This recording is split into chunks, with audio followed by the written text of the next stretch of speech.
Hello,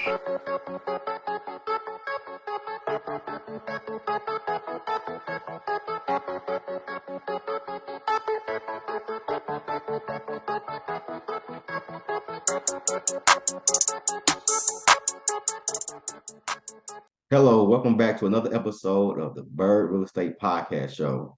For the new viewers, I'm your host, Bruce Bird Jr., also known as Bossman Bruce. Here on this platform here, we just don't educate, but we motivate for those to take the leap of faith, those that may be scared, those that may be, got one foot in, one foot out. This platform is here to give you information and tools you need by hearing other unique stories and also of their success. On today's episode, we have a special guest named Gabriel Newberry. Having lived and worked in Cleveland for over 6 years, Gabriel understands what makes our community and people who call it home so special. Not only is the Cleveland market affordable, Cleveland is also home to several great attractions such as Lake Erie, growing commercial districts, and major hospitals such as the Cleveland Clinic, which is the world's renowned medical facility. Once the real estate housing market boomed in 2021, it was a no-brainer to begin capitalizing on the market heat. For several months, low interest rates averaging in the 2 to 4% range, low inventory, as well as the dimming shadow of the pandemic, caused people to jump at the opportunity to buy and sell properties. There were properties selling in hours which they were listed, with multiple offers driving up the price, sometimes 10,000, 20K, even 50K over asking price. But then it don't take much to sell a home. However, inflation has taken its toll on the market. And now with market adjusting and interest rates rising, there's never been a greater need for a proper representation. With a network of over 400 agents, list of buyers, off-market opportunities, contractors, etc. Gabriel possesses an exceptional skill set that will serve your real estate needs at the highest level. Facilitator, negotiator, teacher, cheerleader, confidant, a good agent wears all hats. I would like to introduce Gabriel Newberry. How you doing today, Gabriel? Thank you so much for the intro. Bruce, I'm doing great. Thank you so much for having me on. Yeah, it's been an interesting journey for at least this year. Like you saw out of nowhere, the housing market just went straight up, and now it's starting to kind of level out, and you're seeing a lot of people get freaked out by that right now. But just like it said, like I think it's just proper representation is the biggest point. Like everything's going crazy right now. Everybody's worried because of interest rates rising. But the reality is properties are still on the market. Properties are still flying off the shelf if they're well priced. I think now it's just realizing and recognizing that adjustment. But yeah. Okay, appreciate that. The first topic we're going to talk about, like I told you before, is 3 topics. And the first topic is going to be about you. So who is Gabriel Newberry? Who is this man, this person, this son? Who is this person? My friend, I thought we were talking about real estate. No. Digging into me. Yeah, I ended up graduating from college, and I guess one of the biggest things, I just didn't know what the next steps would be. I ended up going post-pandemic. After the pandemic, I didn't know which direction I was going to go. Honestly, I was doing a little bit of like videography, photography work. That was my primary before college. I'm not even from here. I'm originally from Philadelphia, and then came over from Philly in like 2017, 2016. And after graduating, I was not interested in going back. I was doing videography, photography work for a real estate company, and I don't know what it was. I just started seeing kind of the allure of the market, the allure of cold calls. And I guess who I am as a person, I always wanted to help people. So when I saw that there was an avenue where I might be able to help people through real estate, might be able to help them buy houses. Maybe I might be able to help them to get the dream house that they want. It started to make me think. And so I went for my real estate license. I jumped straight in. And yeah, ever since then, it's been an interesting journey. And I'm still trying to navigate Hmm, it. that's good. My next question is, how would you, your upbringing, how would you, you know, uh, not express, but how would you talk about that? How was your upbringing growing up? Yeah, I was raised by a single mother. Mm, So my mother helped take care of my great grandmother all her life. So raised in matriarchal matriarchal family. I was like literally the only boy um, for my generation. So all my cousins were all girls, raised with a family of girls. I think seeing my mother take care of my great grandmother helped to give me kind of an emphasis on wanting to be able to give back. I wanted to help. I wanted to help my great grandmother. She ended up passing away when I was in college. And growing up, like it was just always having core family values. Family's everything. So making sure that they're okay, making sure that everybody at the end of the day eats, and making sure that everybody at the end of the day, I mean, I remember my mother working 60, 70 hours. So for me, she always worked as an independent contractor. So even when I went to college, like that was always how I veered or looked at life. It was never, I could never imagine myself a 9 to 5.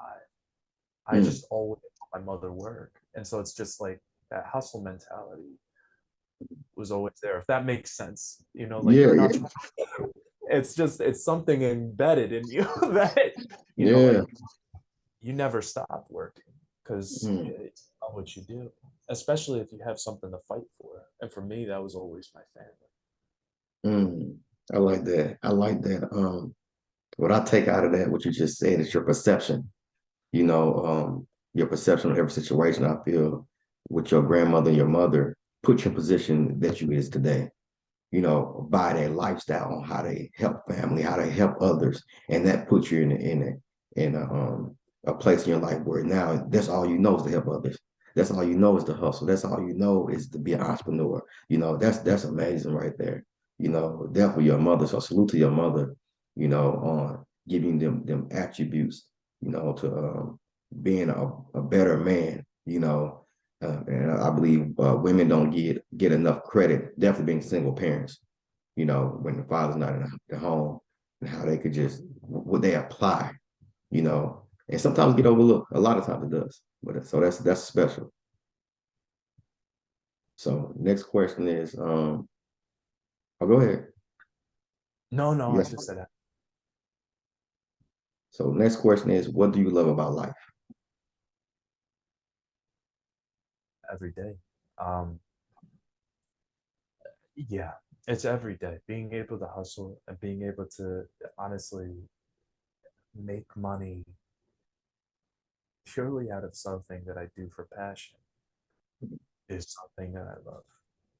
Mm, It's hard, and it's like the things that you love. The thing that's interesting is the fact that no one ever tells you things that you love doesn't mean you're always going to be happy with it. Like, it's gonna hurt. There's gonna be a mm, lot. There's gonna be a lot of pain, and I've experienced a lot of that. But it's like one of the biggest things I'm happy about in life is just being able to have that struggle too, because it's weird. Because looking back, you see all the lessons that were there. While you're going through it, I don't know if I can curse, so I won't. I'll keep it clean. But you're going through, so it's just like it is so much pain and hardship. It's hard to really see everything for what it is. But each thing that you go through, each crucible that you go through, is kind of interesting because later down the line, all those things that you learned before you can reapply, do better. Because especially if you learn, so it's interesting. That's my favorite part of life. mm. It becomes bittersweet. It's sweet, but it's painful. It's sweet, like it's like that. I can really, you know what I'm saying, relate to that because of, my life as well, ain't been always a fairy tale or always been um like I was exempt from pain. Like nobody's exempt from pain. Nobody's exempt from going through trials and tribulations, you know. And that's the thing about it. Definitely when you want to be extraordinary, as yourself, and you're gonna go through some pain that ordinary people don't feel. You know what I'm saying? Yeah, everybody got to feel pain, but to be extraordinary, you going because when you're extraordinary, you're a leader, you know, and when you step into that leadership role, people understand how much pain a leader deals with it each and every day. What's always on their back, what burdens, that people try to place on them. So that can become that's a very, can be very painful, you know. So What's like seeing like I watched this I don't know if it was like a podcast or what it was with Simon Sinek. I don't know if mm, you know. He was he's big into motivational speaking, and he was talking a little bit about purpose. And mm. it's so weird because it's like when he was talking about it, he said, I don't know if you listen to the same thing because I see you you not. I like where you're Um, going with it. yeah, he jumped into the fact that a lot of people do actions that are inconsistent with the purpose that they decide, and they start out with a purpose so young in life, and Mm, that slowly grows over time. And the problem that a lot of people face is the fact that even though they have this purpose, their actions don't apply to the same thing. And so that's where they come up with like so many blanks down the road, I think. Because it's like some people don't recognize the fact that when you go through life, you you have to stay true to yourself. You have to stay true to your purpose, even if it's gonna be hard and the road's gonna be tough, you know? Like I don't really see any other way around that, you know? Because if you mm, don't, what's the alternative? It's gonna be regret. Like if you ever spend time with your elders, it's the one beautiful part about being with my great grandmother. It's like they have a whole list of regrets. Listen to them, mm, and that'll give you a really great perspective on reality because we're not here for so long. We're only here for only about like 80, 90, maybe 100 and 100 something years. God bless you. It might be shorter. So you mm, never really know what you got. You only can play with the cards that God gave you. So it's like mm. realizing you have to spend every single day purposeful, and you got to spend every single day considering what's your end goal, what are your morals, what are your values, who are you as a person, what do you really want to put out in life. I think that's the biggest thing, you know. That was deep, Gabriel. That was deep. Definitely, we do get detoured from our purpose, and I feel like we have a lot of distractions that I believe in God.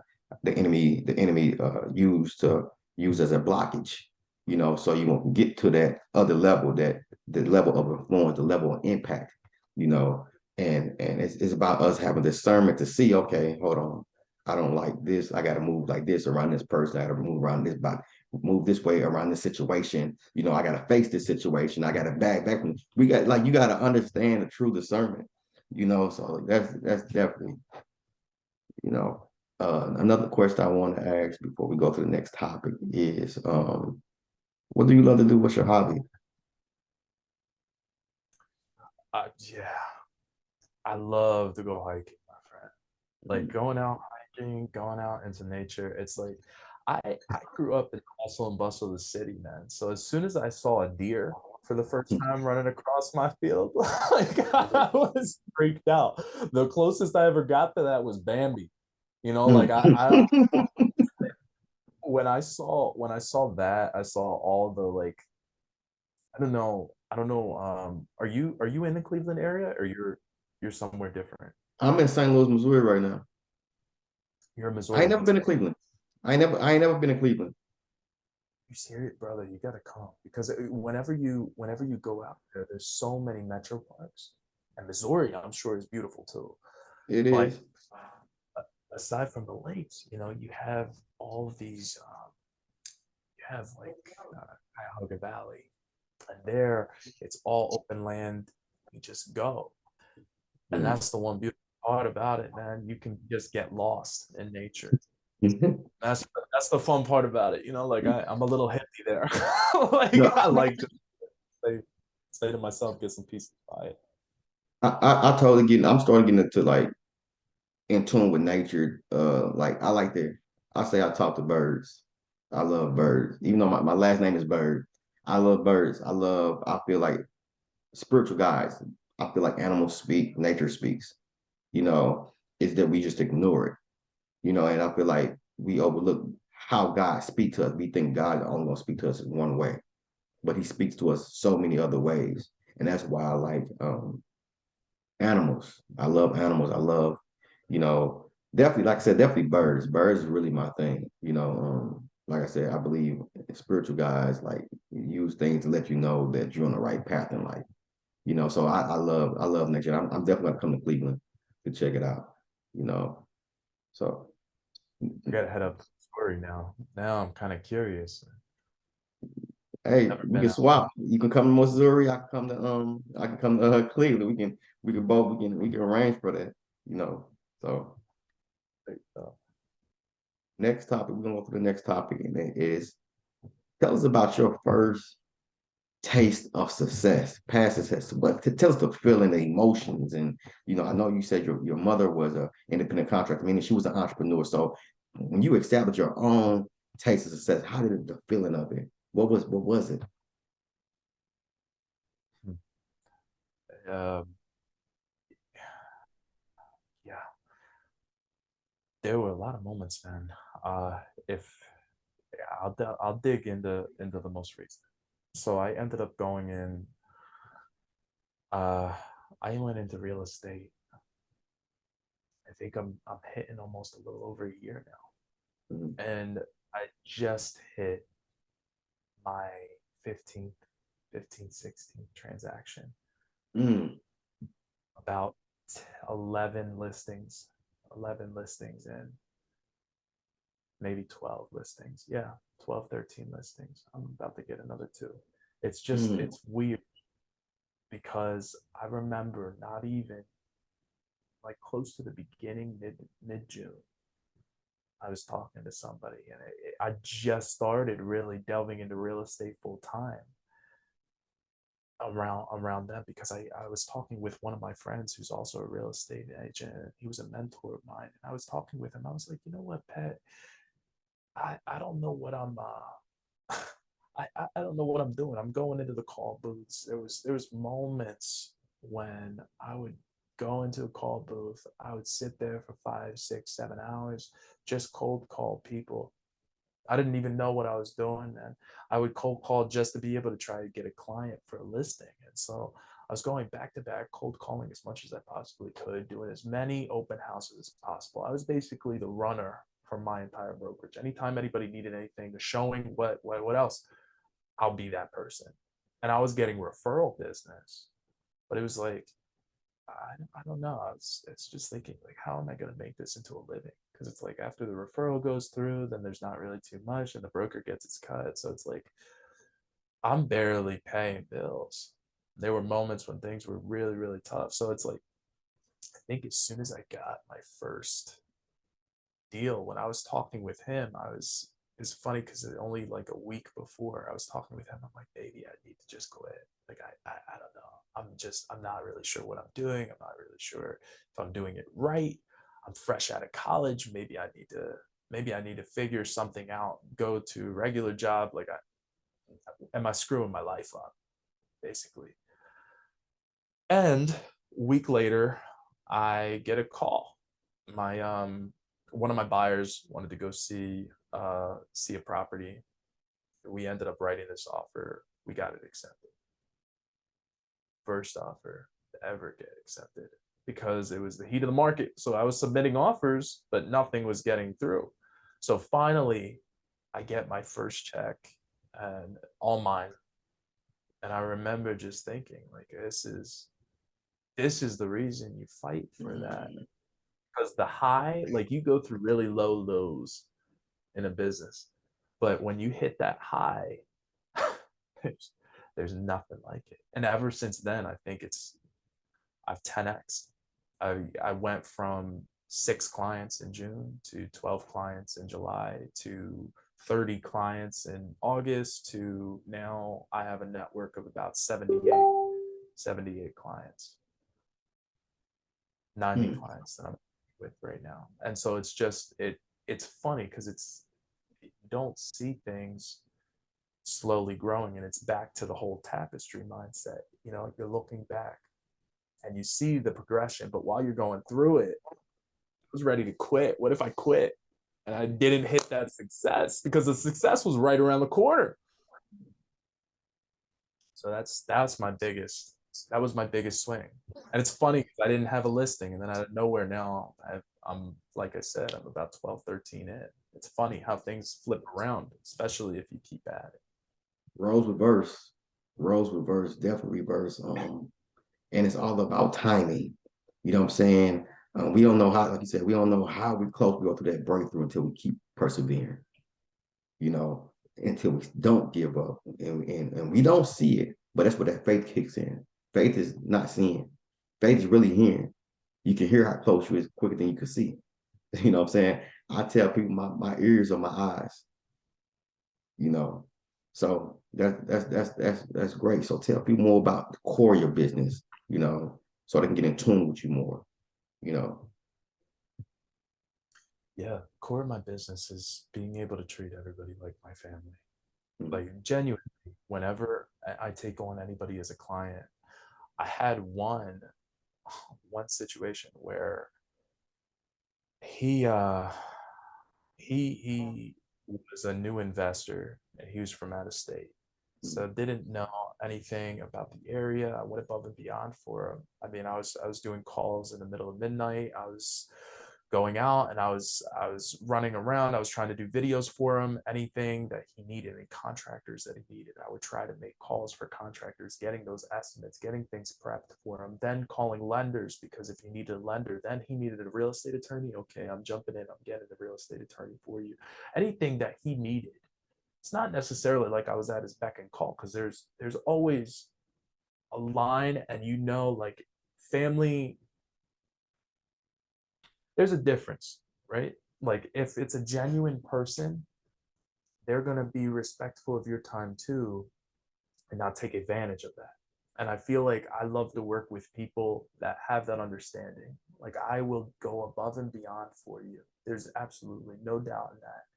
And then there's a healthy respect too between both of us, where it's like, of course, I'm going to try in the middle of the night, but sometimes it's like, you can't be everywhere, you can't do everything, you can't get everything at once, you know like I've had other clients that didn't understand that and just ended up pulling time and not really understanding the situation of market, or not understanding that I might have other clients. Some people take advantage of when they have your time, they put less value to it. So it's like, go do this, go do this, do this, do this. And it's not possible all the time because you can't split too much up. I have to split it up with other people. But with him, it got to a point where, you know, I just call him just to say hi. Mm. And I do that with everybody just to make sure, like, hey, are you okay? We're still looking for a property. But even on my listing, like I was trying to just navigate him through, trying to get as much as possible for him and to be able to make sure that it was a solid deal for him at the end of the day. If it wasn't, then walk, it's okay. And we'll find you something else. I think for me, it's like I treat every client like my family because I'm looking at it like it's my investment too. Like if I don't think this is a good deal, I'm not going to recommend it to you because I'm not out for the commission. I'm out to make a long-standing relationship, Mm. especially for these out-of-state buyers. Because it's like, God forbid, you're trying to it's easy. Sometimes it's easy. If they don't know their numbers, they don't know what they're doing, you can end up getting them a house that's a piece of crap, to be honest. Some people were making really bad mistakes in the heat of the market, paying 50,000 over asking for properties that just they lost all their equity. Now they have no equity. What's going to happen later down the line? They're screwed. So it's like, just because I make a bigger commission, that's something I'm willing to sacrifice to make sure it's a solid deal. Mm. And you don't meet people like that every day. You know, everybody about a quick buck, and they understand that being genuine, and being honest gets you bigger referrals, a bigger pocket also. You know, people go out to this get rich fast scheme, and you know, what about just being an honest person, business person, a great businessman? You know what I'm saying? And people, they forget about that. They skip over that, building that rapport with a person and let them know that you do care. I know every client is different, but you know, we miss that. We missing that that that rapport with them instead of all about a dollar. You know, so do you? My question now: do you got your own brokerage? No, I'm with Keller Williams. So right Keller now I'm Williams. with, yeah. Okay. How long you been with Keller Williams? Literally the entirety of my career. So I jumped straight in. Funniest reason was because of somebody too that I ended up interviewing, and because of her, like, she had that same mindset. It's about people. It's not about being able to make the sale. And because of that, I stuck with the company. I jumped straight in as soon as I got my license, and yeah, it's been good so far. That's dope. That's dope. You know, just your story completely from and that's why I do what I do for like the viewers so they can see not just the success, but hear what you have to go through, let you know that I wasn't exempt from pain. I wasn't exempt from going through these type of things. I wasn't exempt from my bills not being paid. I wasn't so because people we skip over the things, we hear these gurus and stuff like that, and just let you know, yeah, I just got here and it just magically appeared with a snap of a finger, and it don't work that way. They're lying. you know, they're lying, and you shouldn't even trust them with a dollar. And Bruce, I mean, I'd love to hear a little bit about you too. Like, I think that every single person who decides to become a business owner, if like you're in the middle of fire because there's nobody else to blame but yourself. And some people are terrified of that because I feel like they're terrified of what if they don't make the cut. And that's a real fear. But it's like it's the question: are you going to regret? Again, going back to that, are you going to regret later down the line never even taking a shot? Like, you never found out what your line was. And it's funny because you might fail in one area, but then later down the line, that might be reapplied. Whatever you failed at, you might reapply into another side, into another business that ends up prospering, and you end up gaining more money. You take other opportunities, you keep on building. Like, it's just, I don't know. I don't I know. mean, And do you feel the same way? Like, I feel the same way. I feel like I don't want to live with regrets. Even if I say anything to a person, me personally, I watch what I say. I watch my lifestyle. Because I'm not. When I leave this transition to the spiritual world, I have no regrets. I don't want to be re-recorded or recoordinated or nothing like that. I won't have regrets. That's why I be cautious. Wisdom teach you how to be cautious on what comes out your mouth and what to listen to. And I'm not perfect, but I'm becoming better each and every day. And we do have a lot of people that's regretful and living miserable because they don't understand. Okay, I made a mistake, or the biggest thing is accountability. Accountability. Everybody blame everybody else for their problems and don't see that you had a hand in it too, or you had all your hands in it. That's the biggest thing. You cannot succeed without accountability. That's showing responsibility. absolutely. Well, I don't know if you ever, I listened to a lot of Steve Harvey too. Yeah. And Steve Harvey had something interesting to say about that a little bit. And it's God centric too. Mm-hmm. Um, he used to say that God has, it's written in the Bible. You write it down. You write it down, you keep it accountable to yourself. And even though it takes a long time, That doesn't mean that the gift isn't going to come eventually. So he started writing everything down. He has vision boards everywhere. And after hearing that, I like, you can't see it, but I have like a giant whiteboard over here. I have that my mission statement written down. I have all my bills written down. I have the to-do list, the goals on the 2024.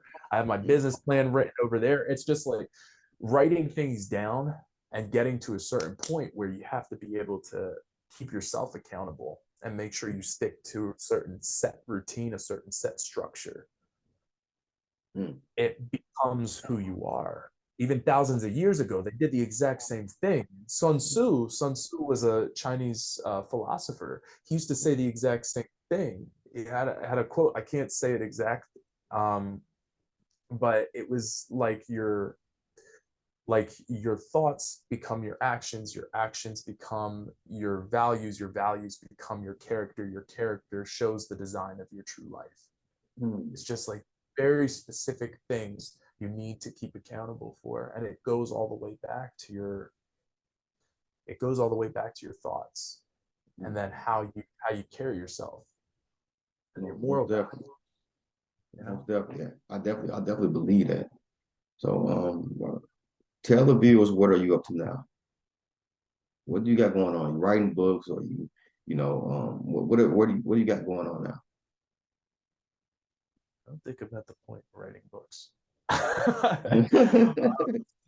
So I'm still learning. I'm still taking pages out of other people's books. So I'm starting a podcast, funny enough. So I'm starting a podcast for masculinity and entrepreneurship, pretty much showing the exact same focus, which I think is hilarious. We're kind of in subset with that. So I'd love to have you on eventually, brother. We're going to be Well, launching. definitely, I would love to be a guest. Yeah. Yeah. I would love to be a guest And for then, this. yes, please.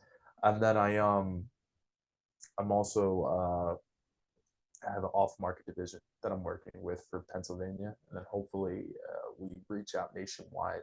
And right now, I'm networking with one group that has 30,000 members, and they're doing investments nationwide. So I'm hoping to partner with them right now. We're setting up the Ohio division for any investors. It's like $100 million in lending right now, and our goal for 2025 is to have $1 billion in sales. So we have a long process ahead of us, but that's one of the other projects. And then aside from that too, I'm also doing off-market stuff as well as on-market here in Ohio, hoping to build out the Ohio space. So I think there's a lot to offer for the market. You got a lot. You got a lot to offer, man, and you gonna do it. Like I know you're gonna do it. You know, you're hard working. You've been working hard ever since, watching your mother and your grandmother. So like, ain't no doubt in my mind that you're gonna do it. So where can the viewers find you? Yeah. So honestly, just looking up my name, Gabriel Newberry, you can go straight to Facebook. I don't know if I could send you all my social media stuff, if we could link it into the description or something. We'll do that. We're looking. That's what I'm saying. Just shout it out. So we link it in. Gabriel at Gabriel Newberry is the best way. And then even shoot me an email, call me at 216-273-5570. I honestly don't mind. Okay, I wanted to thank Gabriel Newberry for coming on my show, my platform, where he gave a dope interview, better than I anticipated. It was, we've been, playing phone tag for the past couple of days, but we got it done, and I appreciate you, just your honesty, your vulnerability, your story.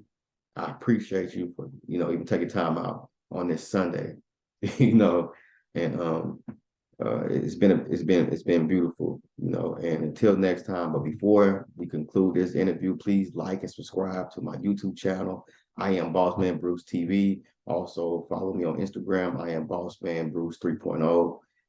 Add me as a friend on Facebook, Bruce Bird. Until next time, I thank you, Gabriel, for giving my viewers great content. Until next time, appreciate you. Thanks for having me on, Bruce. All right.